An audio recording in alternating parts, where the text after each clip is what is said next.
الله الرحمن الرحيم. بطاعة الله عز وجل، بالدعاء والتضرع بأن الله عز وجل يوفقه للاستمرار في عبادة الله عز وجل، ويضع بين نصبي عينيه قول الله عز وجل: واعبد ربك حتى يأتيك اليقين. ورب رمضان هو رب غيره من الشهور. الواجب على الإنسان أن يستمر في طاعة الله عز وجل حتى يتوفاه الله عز وجل. وقال الذي آمن: يا قوم إني أخاف عليكم مثل يوم الأحزاب، مثل داب قوم نوح وعاد وثمود والذين من بعدهم، وما الله يريد ظلما للعباد. ويا قوم إني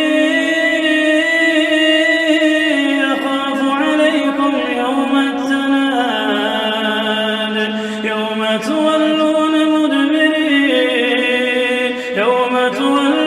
مدبرين ما لكم من الله من عاصم، ومن يضلل الله فما له من هاد. ولقد جاءكم يوسف من قبل بالبينات، فما زلتم في شك مما جاءكم به، حتى إذا هلك قلتم لن يبعث الله من بعده رسولا. كذلك يضل الله من هو مسرف مرتاب. الذين يجادلون في آيات الله بغير سلطان أتاهم، كبر مقتا عند الله وعند الذين آمنوا.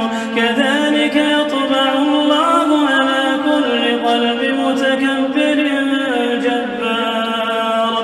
وقال فرعون: يا هامان ابن لي صرحا لعلي أبلغ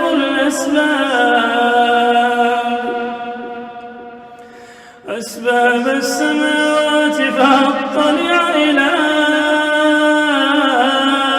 إله موسى وإني لأظنه كاذبا.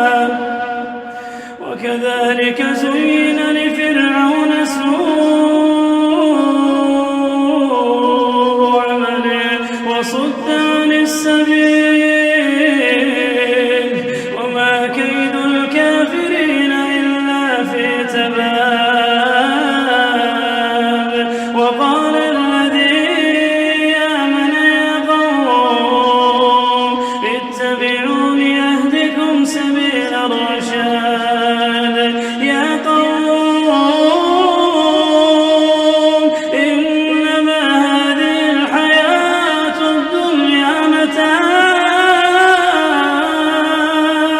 وإن الآخرة هي دار القرار.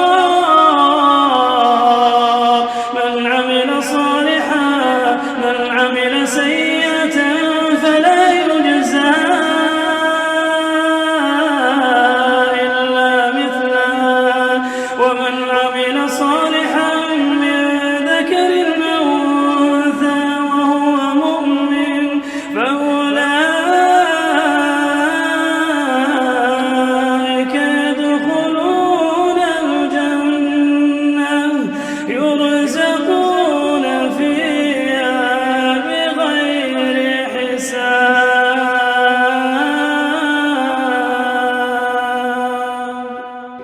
لا جرم أن ما تدعونني إليه ليس له دعوة في الدنيا ولا في الآخرة، وأن مردنا إلى الله،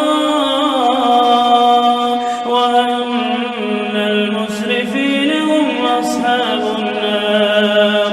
فستذكرون ما أقول لكم وأفوض أمري إلى الله، إن الله بصير بالعباد. فوقاه الله سيئات ما بأمره